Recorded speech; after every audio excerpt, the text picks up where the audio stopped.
जय हिंद दोस्तों, हम लोग फिर से उपस्थित हैं आप लोगों के समक्ष एक नया और जानदार टॉपिक लेकर। तो आशा करते हैं कि आप लोग स्वस्थ होंगे, मस्त होंगे, व्यस्त होंगे और अच्छे से अपने पढ़ाई को इस चैनल के माध्यम से कंटिन्यू किए होंगे। आज हम लोग के सामने प्रॉफिट एंड लॉस का एक नया टॉपिक है जिसके तहत हम लोग आगे बात करेंगे। लेकिन उसके पहले इस चैनल पर जो मेरे भाई नए आए हैं उनसे आग्रह है कि इस चैनल को सब्सक्राइब कर लें, साथ में लगा बेल आइकन दबा लें ताकि हमारे द्वारा कोई भी यूजफुल वीडियो अपलोड हो तो उसकी नोटिफिकेशन आपको विलंब मिले। अब एक आग्रह और आपसे है कि जब ये वीडियो चालू होगा, आप चालू करेंगे, इसे देखना प्रारंभ करेंगे तो आप इसे अंत होने तक देखेंगे। इससे क्या होगा, हमारे द्वारा जो कंसेप्ट यहाँ शेयर किया जा रहा है वो आपको अच्छे से प्राप्त होगा। ये नहीं वीडियो स्किप नहीं करेंगे, वीडियो भगा के नहीं देखेंगे, वीडियो को शुरू से अंत तक लगातार देखेंगे ताकि हमारी मेहनत सफल हो। जो हमें पढ़ाना, जो आपको पढ़ाने जा रहे हैं वो आपको अच्छे से मिले, 100% मिले। तो वीडियो स्किप भी नहीं करना है और वीडियो को बढ़ा के भी नहीं देखना है, फॉरवर्ड के भी नहीं देखना है, आराम से इसको शुरू से अंत तक देखना है। तो चलिए चलते हैं अपने टॉपिक पर और बात करते हैं। आज का जो टॉपिक है कि जब दो वस्तुओं के में प्रत्येक के विक्रय मूल्य समान हो, साथ ही उनमें से एक को x% लाभ पर तथा दूसरे को x% हानि पर बेचा जाए तो इस पर किस तरह के क्वेश्चन बनेंगे उस पर चर्चा करेंगे। तो एक क्वेश्चन आपके समक्ष है भी कि यदि दो वस्तुओं में प्रत्येक को 375 रुपए में बेचने पर एक पर 25% का लाभ तथा दूसरे पर 25% की हानि होती है तो कुल लाभ या हानि प्रतिशत क्या है। मेरे भाइयों, इससे पहले वाले वीडियो को भी आप पूरी अच्छी तरह देख लें। वीडियो को हम ऊपर लगा देंगे कार्ड में, आप इसको देखने के पहले उस वीडियो को जाकर जरूर देखें पूरा का पूरा, क्योंकि इससे जुड़ा हुआ कुछ कंसेप्ट उसमें ही बताया हुआ है। खैर, आज जो क्वेश्चन है इसको अच्छे से करेंगे। तो इसका फर्स्ट मेथड जो है, पहले क्वेश्चन को समझेंगे और इसका फर्स्ट मेथड लेके चलेंगे।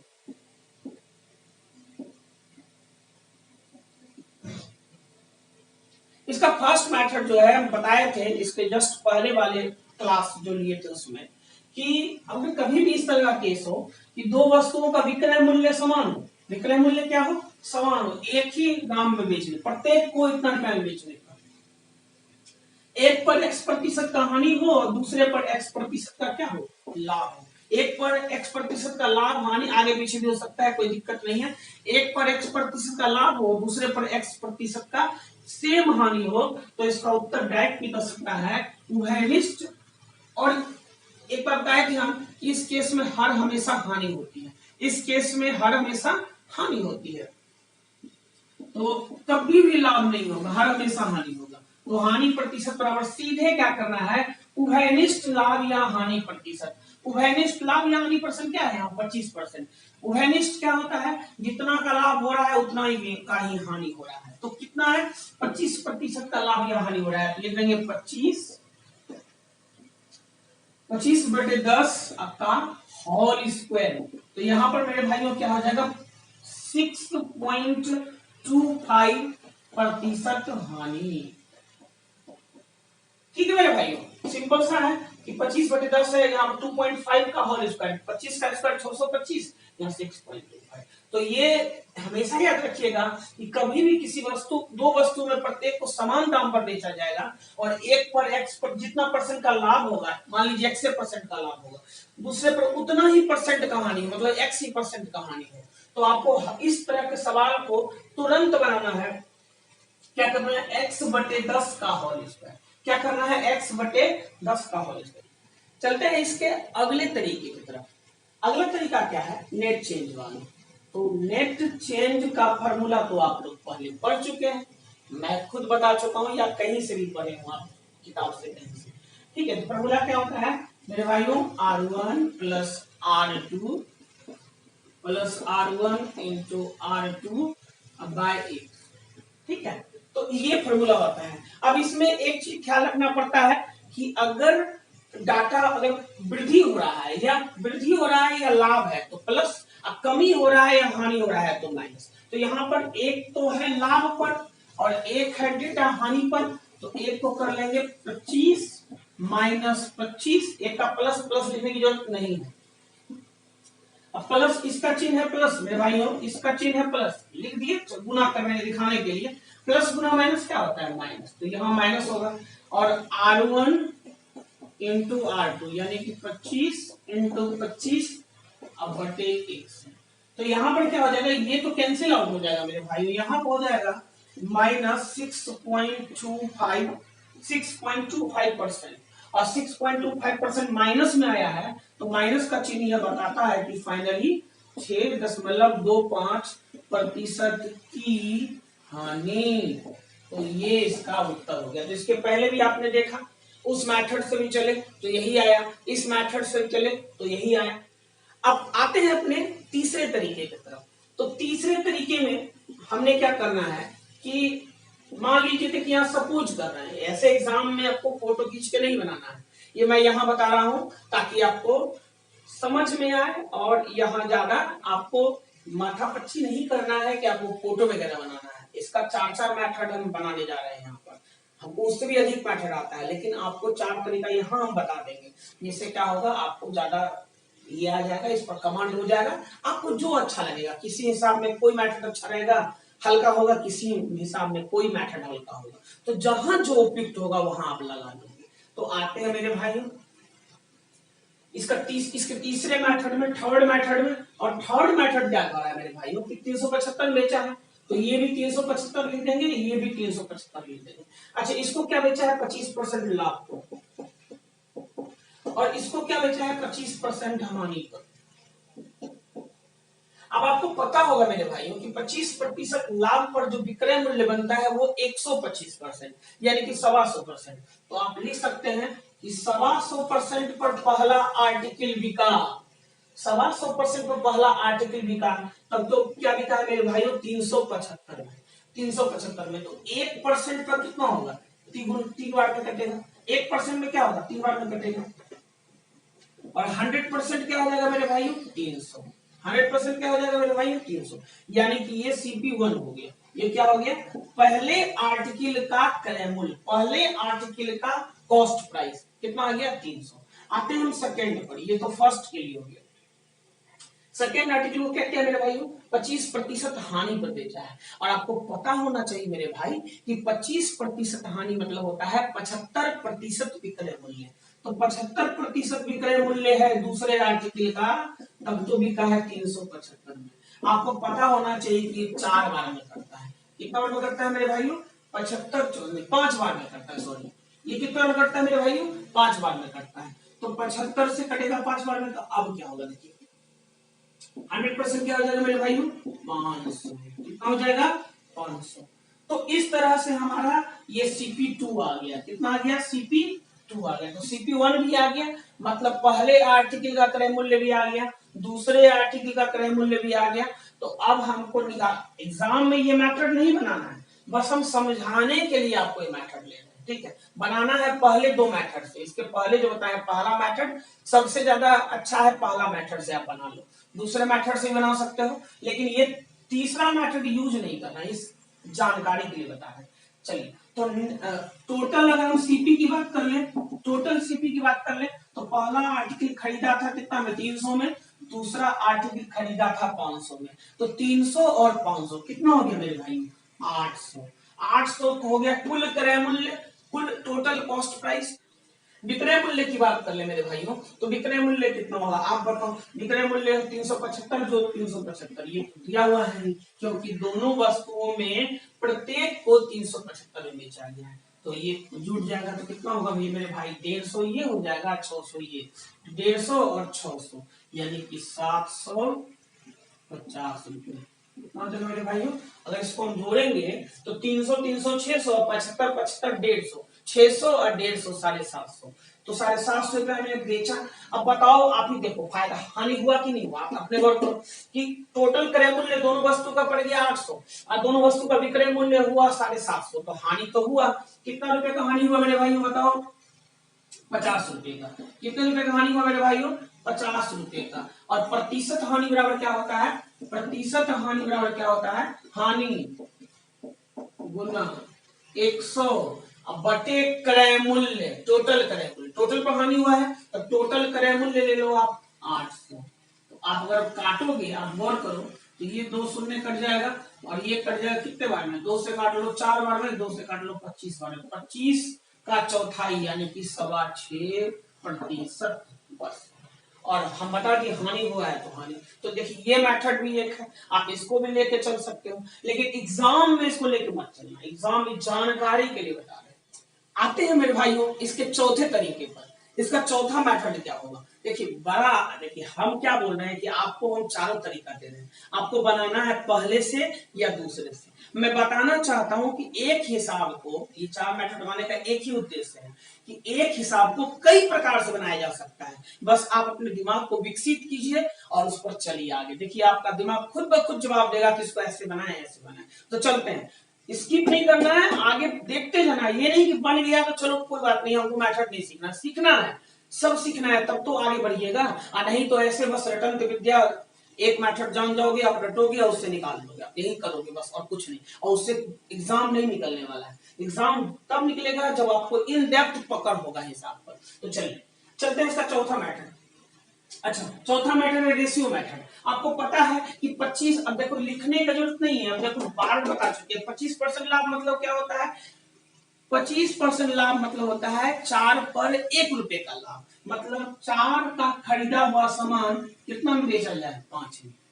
25% लाभ मतलब क्या होता है, 25% का फ्रैक्शनल वैल्यू होता है 1/4, और लाभ है तो इसका मतलब क्या हुआ, 4 पर 1 रुपए का लाभ, 4 पर 1 रुपए का लाभ मतलब कितना गुना हो गया, आप दिमाग लगा लो, आप इधर दिमाग लगाओ, 5 सत्ते 35 और 25 25, 75 गुना हो गया। कितना गुना हो गया मेरे भाइयों, 75 गुना, देख लीजिएगा। और इधर भी 75 गुना कर दो। आप बार बार बोल रहे हैं कि एग्जाम में बनाने के लिए नहीं दे रहे हैं, बस आपकी जानकारी और आपकी IQ बढ़ाने के लिए आपको ये मेथड दे रहे हैं। आप किस तरह से बना सकते हो, कितना हो जाएगा 300, मतलब पहले का CP1 की बात करें, CP1 की बात करें तो कितना में खरीदा गया था, खरीदा गया था 300 रुपए में। अच्छा CP2 ये तो फर्स्ट के लिए, दूसरे के लिए क्या हो गया, दूसरे वस्तु को 25% हानि पर बेचा गया।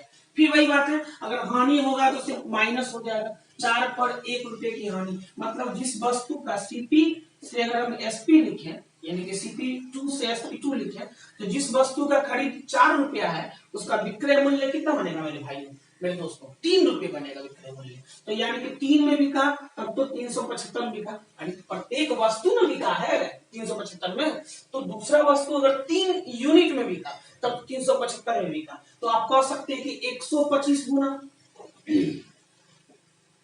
125 गुना, तो इधर भी 125 गुना कर दो आप।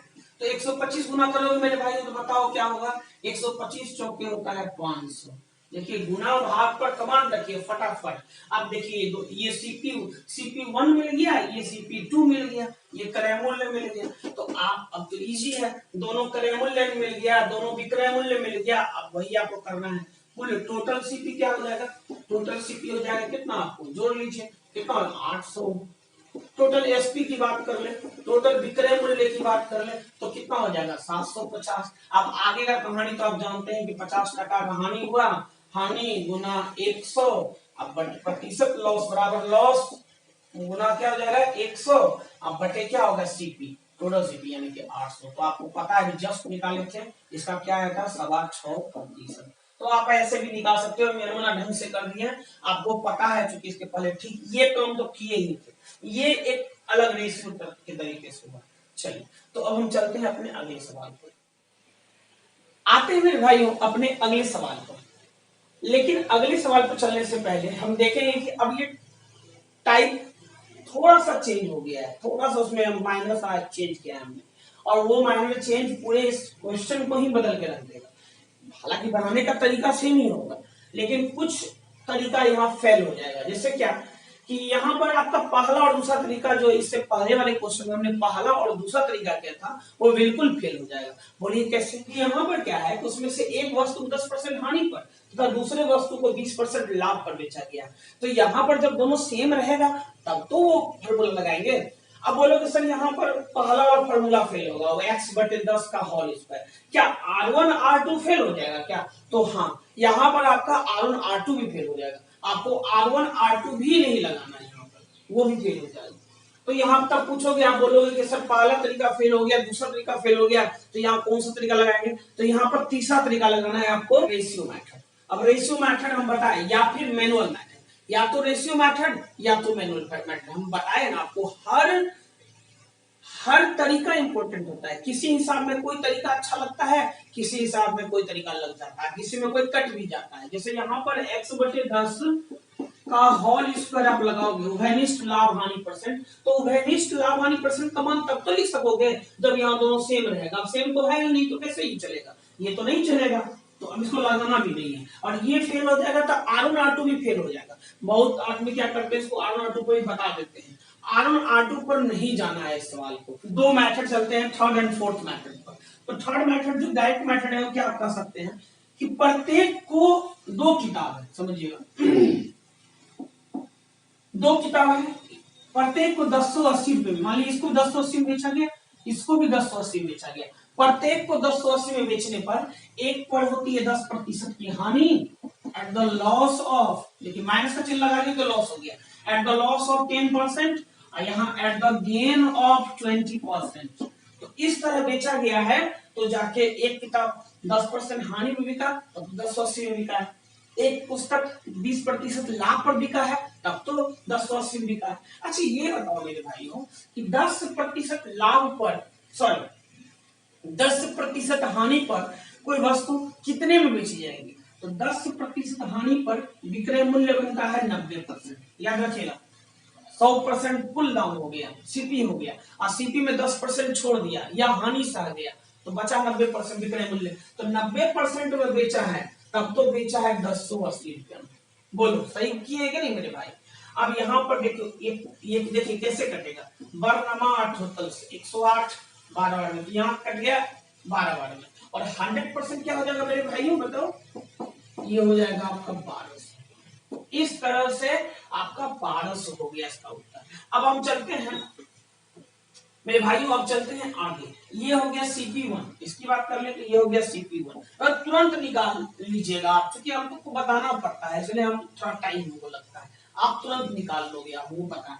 ये हो गया 120% विक्रय मूल्य। अब बोलो कैसे? 100% मूल्य है, 20% ऊपर से लिया, 120% में बेचा, तब तो कितना बिका मेरे भाइयों बताओ? 1080। तो आप एक बार में वर्णमा टोटल से 90 9 बार में कट जाएगा, और 100% क्या हो जाएगा मेरे मित्रों? 900। 100% क्या हो जाएगा मित्रों बताओ? 900। तो इस तरह से हम क्या देखें तो CP2 भी निकल गया। CP2 कितना आ गया मेरे भाइयों? अब आ गया 900। तो इस तरह से जोड़ देंगे, दोनों को जोड़ के हम कुल CP निकाल लेंगे। तो टोटल CP की बात कर लें, टोटल क्रय मूल्य की बात कर लें, तो ये हो जाएगा 2100। कितना हो जाएगा मेरे भाइयों? 2100। टोटल विक्रय मूल्य की बात कर लें, टोटल SP की बात कर लें, तो ये दोनों को जोड़ दो आप, यही तो विक्रय मूल्य है। तो ये क्या हो जाएगा? 2160। 2160। 2160। अब यहाँ पर क्या करेंगे? निकाल लो आप, इसमें कितना का हानि हुआ कोई भी बता देगा। यहाँ पर लाभ हुआ है, हानि हुआ है? देखिए यहाँ लाभ हुआ है। यहाँ क्या हुआ मेरे भाइयों? लाभ हुआ है। कैसे लाभ हुआ है? 2100 की खरीद के सामान को अगर 2160 में बेचा जाए तो लाभ तो होगा। कितना रुपए का लाभ होगा? 60 रुपए का लाभ होगा। और प्रतिशत लाभ क्या होता है? अब देखिए यहाँ प्रतिशत प्रॉफिट क्या होता है? प्रतिशत प्रॉफिट बराबर 60 गुना 100 अब बटे क्रय मूल्य। क्रय मूल्य कितना हो जाएगा? यहाँ पर क्रय मूल्य हो जाएगा आपका 2100। कितना हो जाएगा मेरे भाइयों? 2100। काट लेंगे 2 शून्य, और 21 तिया 63, तो लगभग मैं बता दूं लगभग 3% के आसपास। या आप भाग देके इसको निकाल लेना, ये आप खुद निकालना, ये मेरा काम नहीं, ये आप खुद निकालना। तो लगभग 2.84 के आसपास आ जाएगा। जो आ जाए वो आपका काम है, आपको 60 में 21 से भाग देकर आपको निकाल लेना है कि कितने % का प्रॉफिट हुआ।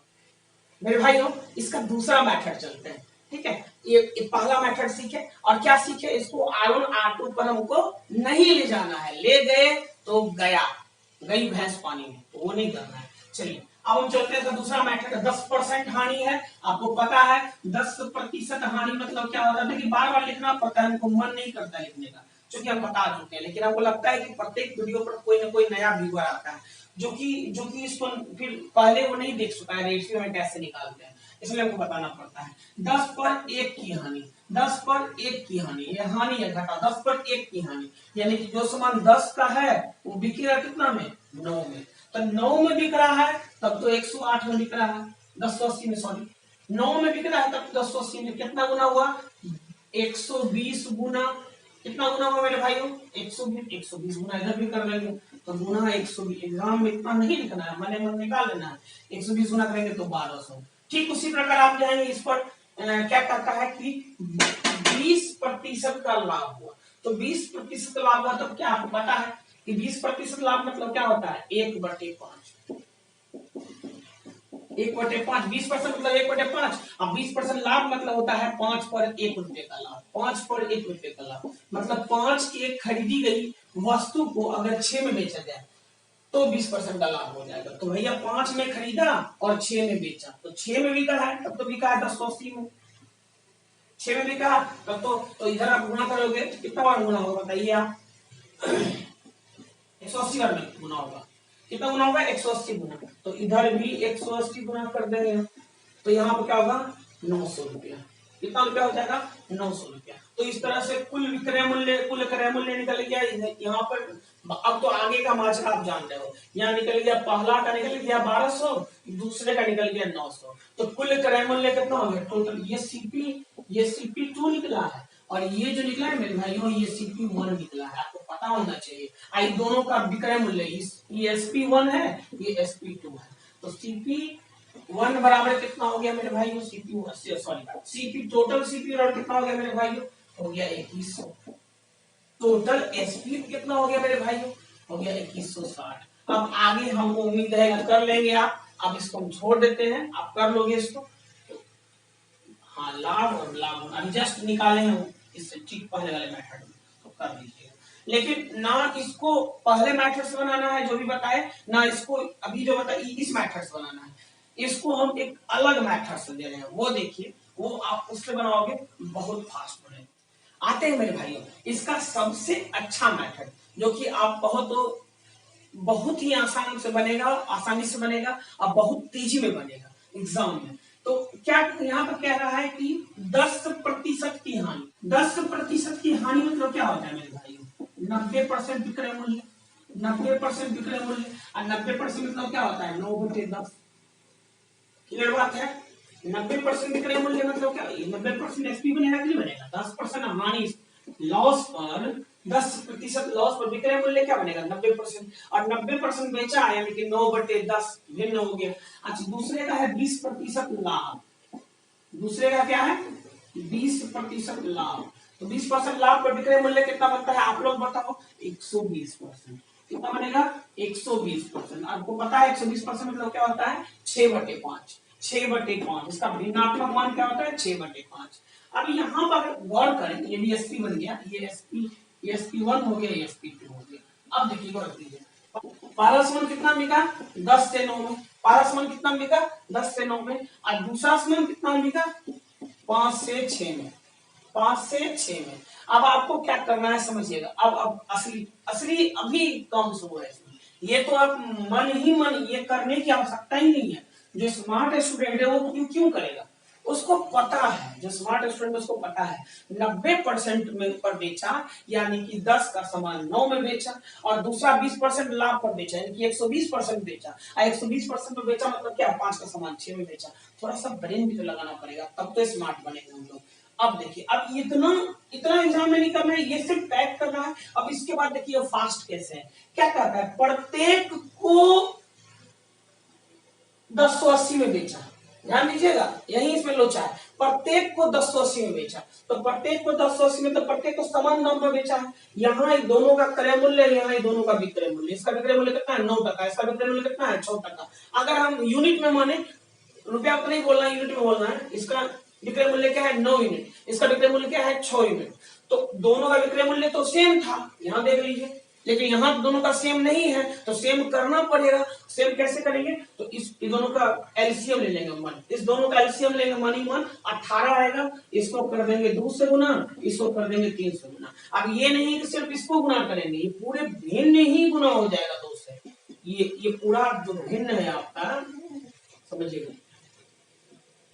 इस पूरे भिन्न को कर देंगे हम 2 से गुना, ऊपर वाले को और नीचे वाले को 3 से गुना। वो पूछो क्यों?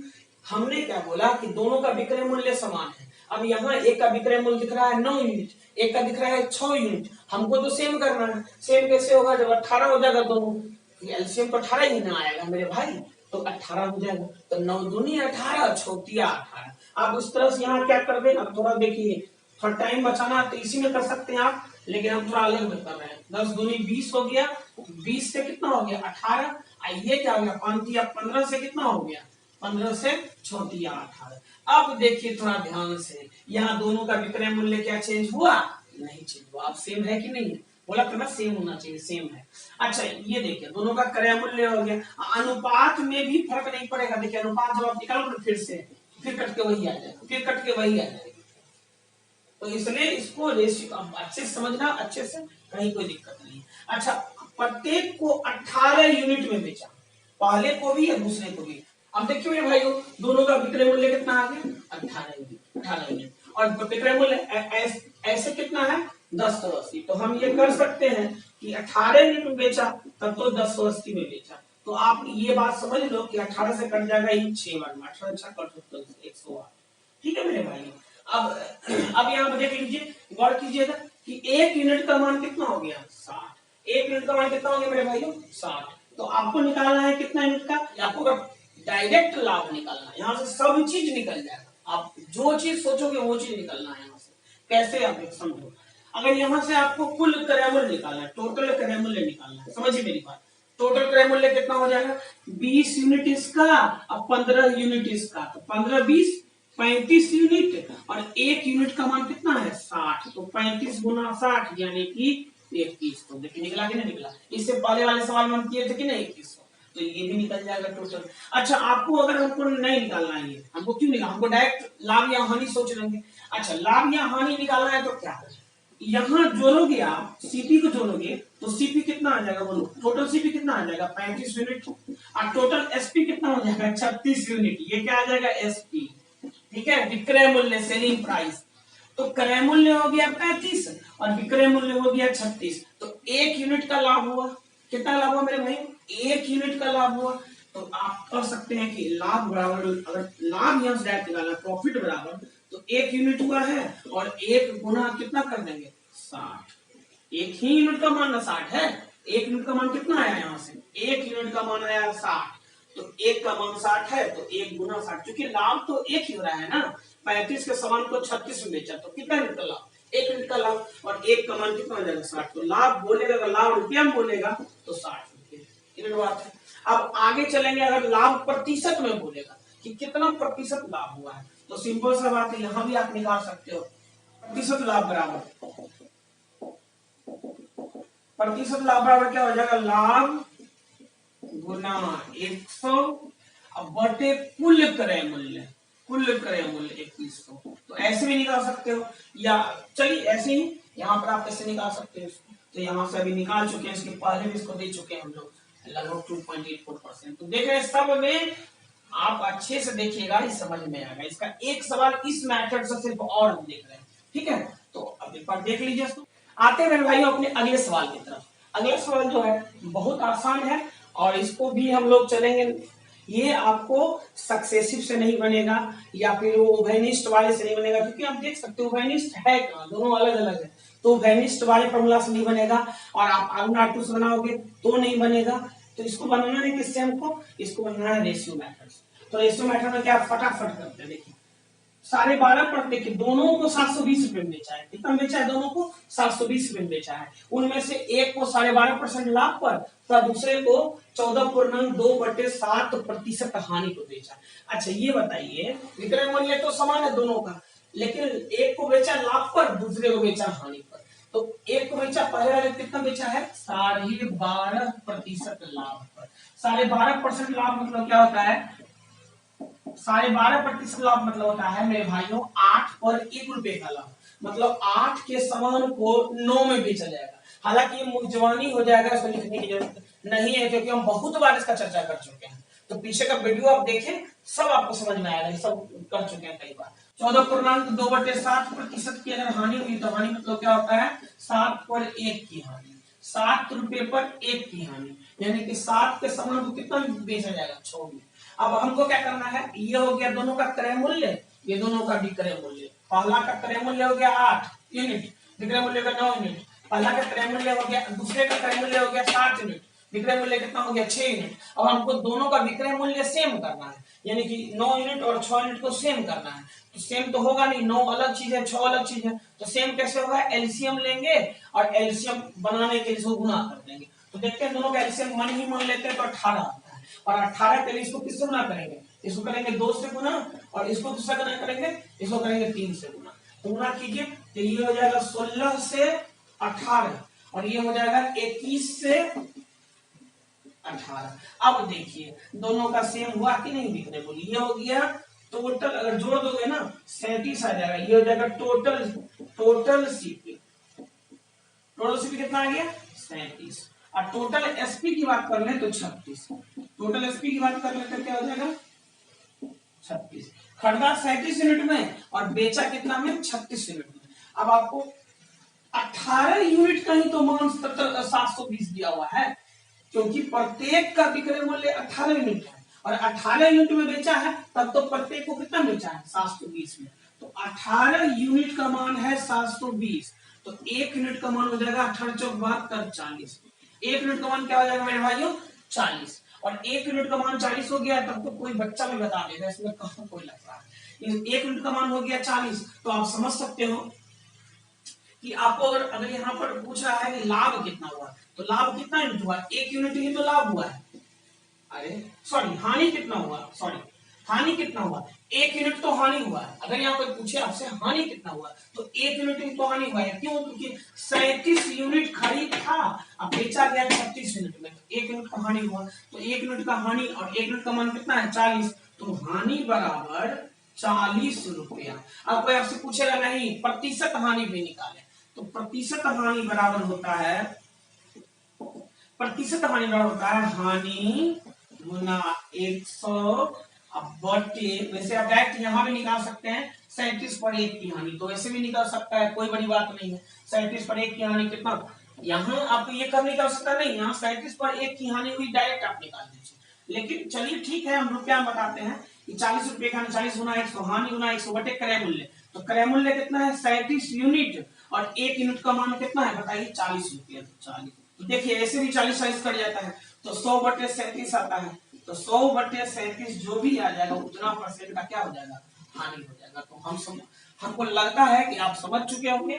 बाकी आपको एग्जाम में सिर्फ ये और ये करना है, ये भी कर सकते, ये भी करना पड़ेगा, ये और ये करना है, तो ज्यादा लंबा नहीं है। आपको लगता है हिसाब भी तो दे रहा है, तो उस हिसाब से देख लीजिए, ठीक है, एक बार फिर से देख लीजिए, समझ में आते हैं मेरे भाइयों अपने अगले सवाल पर। अगला सवाल थोड़ा डिफरेंट है, लेकिन हाँ इसमें थोड़ा ब्रेन लगाना पड़ेगा, हालांकि भारी नहीं है, आसान है, पीछे इसके पीछे वाले सवाल से आसान है ये। अब बनाते कैसे हैं, पहले क्वेश्चन को पढ़ते हैं, उस पर बनाएंगे।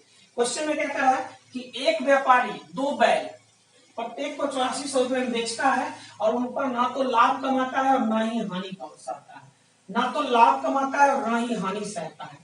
कहता है यदि उनमें से एक को 20% लाभ पर बेचा गया, तो दूसरे को कितना परसेंट हानि पर बेचा गया हो। तुरंत बनाते हैं इसको, आइए। अच्छा ये बताइए कि 8400 प्रत्येक को बेचा, तो पहला ही बेचा 8400, इसको SP1 कह सकते हैं, और दूसरा भी बेचा गया 8400, कह सकते हैं SP2, SP1 और SP2। अच्छा खरीदा गया कितना मेरे को नहीं पता है, लेकिन थोड़ा सा ब्रेन लगाओगे तो पता चल जाएगा, कोई बड़ी बात नहीं है। उनमें से एक को 20% लाभ पर बेचा गया।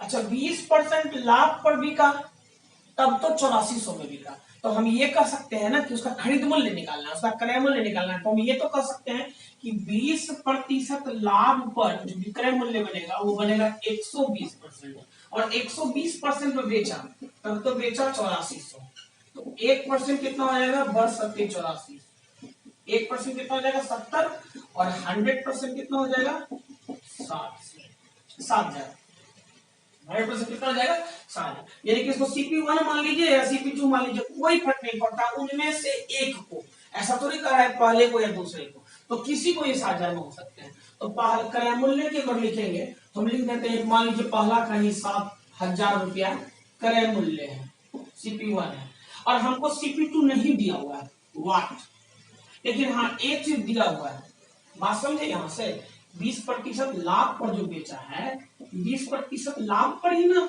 बेचा है 8400 में। 60,000 पर 20% लाभ लीजिएगा, देखिए 1400 रुपया लाभ होगा, 8400 में बिकेगा।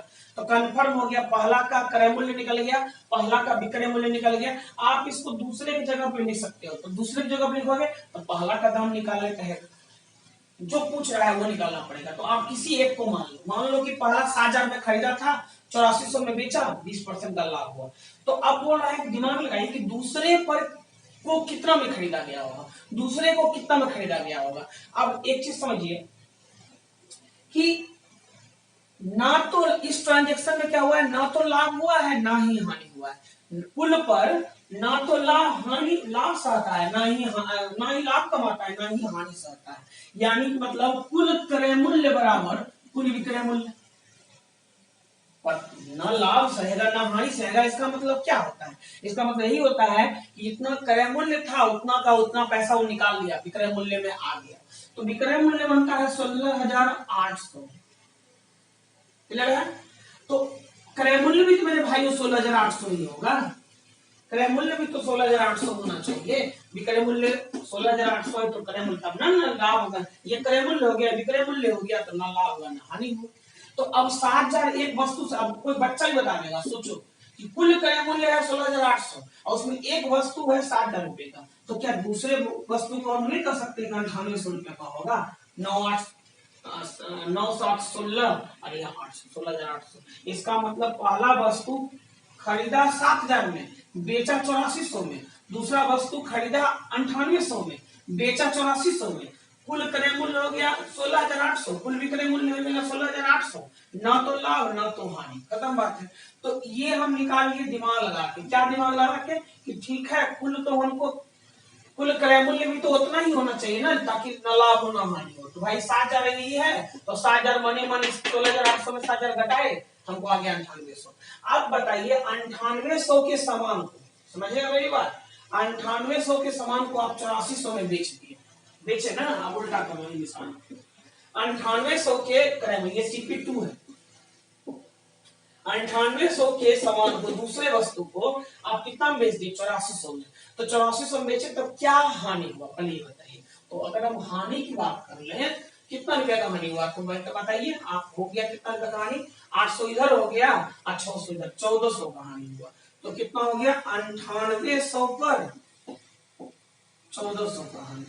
अब बहुत आदमी इसको मने मन कर सकते हैं, कोई बड़ी बात नहीं है। 14 सत्ते 98, मतलब इसका 7वां हिस्सा है। कितना हिस्सा है, 7वां हिस्सा है। 14 सत्ते 98 होता है ना, तो 7वां हिस्सा, और 7वां हिस्सा मतलब होता है 14.2/7% या 14.28%। इन दोनों में से कोई भी आंसर बोल सकते हैं जो ऑप्शन में दिया हुआ है। अब जिनको ऐसा नहीं निकालने आता, देखिए यहाँ पर क्या हो गया, ये CP हो गया, CP2, और यहाँ हो गया लॉस, जो लॉस हुआ है वो हो गया। कितना रुपए का लाभ हुआ, कितना रुपए का लॉस हुआ, 1400 का। 9800 की वस्तु को 8400 में बेचेंगे, लॉस तो होगा। कितना रुपए का लॉस होगा, 1400। और यही तो निकालना है कि 9800 पर कितना रुपया प्रतिशत हानि, 9800 पर 1400 लॉस कितना परसेंट होता है। तो 9800 का 7वां भाग है 1400, और 7वां भाग है, इसका मतलब 14.2/7%। जिनको नहीं आता है वैसे लिख लीजिए, प्रतिशत लॉस बराबर लॉस गुना 100 बटे क्रय मूल्य। क्रय मूल्य कितना, 9800, 7 भागा 100/7 यानी कि 14.2/7%। ठीक है, तो चलिए आज का क्लास थोड़ा आपको टफ लगा हो, देख लीजिए पूरा बढ़िया से। चलिए अब बात करें, आज का क्लास आपको टफ लगा होगा, हम मानते हैं। थोड़ा क्वेश्चन जो था वो भारी था, थोड़ा हार्ड लेवल का था। तो आपको टेंशन नहीं लेना है, आपको एक वीडियो को 2 बार 3 बार देखना है, आपको सब समझ में आ जाएगा। और देखिए यहाँ पर आपको निःशुल्क शिक्षा मिल रही है। कोई बोलता है ना शिक्षा महंगी है, देखिए यहाँ आपको फ्री का कंटेंट मिल रहा है। अभी रुचि दिखाइए, पूरी वीडियो को देखिए। इसी कंटेंट के लिए आप कहीं जाके फिर पैसा दीजिएगा तब देखिएगा, किसी को भी नहीं, कोई पढ़ाने वाले को पैसा दीजिएगा तब आप देख पाइएगा। तो मैं यही आग्रह करूंगा आपसे, वीडियो बनाने में बहुत मेहनत लगती है, आप इस वीडियो को पूरा देखा करें। और ये आप ही के लिए बनता है, हमारा कोई स्वार्थ नहीं, यहाँ से कुछ नहीं पैसा हमको मिल रहा है, कोई स्वार्थ हमारा नहीं है। हमारा बस एक ही स्वार्थ है कि बच्चे अगर घर में पड़े हुए हैं तो पड़े पड़े कहीं घर में सबको भूल ना जाए, तो पढ़ना जरूरी है। आप अगर घर में ऐसे बैठे रहेंगे तो आपको क्या है, ये सब आपका गोल हो जाएगा, सब खत्म हो जाएगा, फिर तैयारी तो छोड़ ही दो। चलिए, तो ठीक है, अब अंत में यही कहेंगे कि वीडियो को देखिए फिर से दोबारा जितना बार में समझ में आया देखिए, आपके पास ऑप्शन है। और स्वस्थ रहिए, मस्त रहिए, व्यस्त रहिए और अच्छे से पढ़ते रहिए। और फिर से लास्ट बार एक बार कह देते हैं कि देखिए, चैनल पर अगर पहली बार आए चैनल को सब्सक्राइब कर लीजिए, साथ में लगा बेल आइकन दबा लीजिए, ताकि और अगर मेहनत अच्छी लगी हो, अगर वीडियो कंटेंट अच्छा लगा हो तो लाइक करके जाइए, ऐसे मत जाइए, लाइक करके जाइए। ठीक है, तो मिलते हैं फिर नेक्स्ट वीडियो में, तब तक के लिए जय हिंद, जय भारत।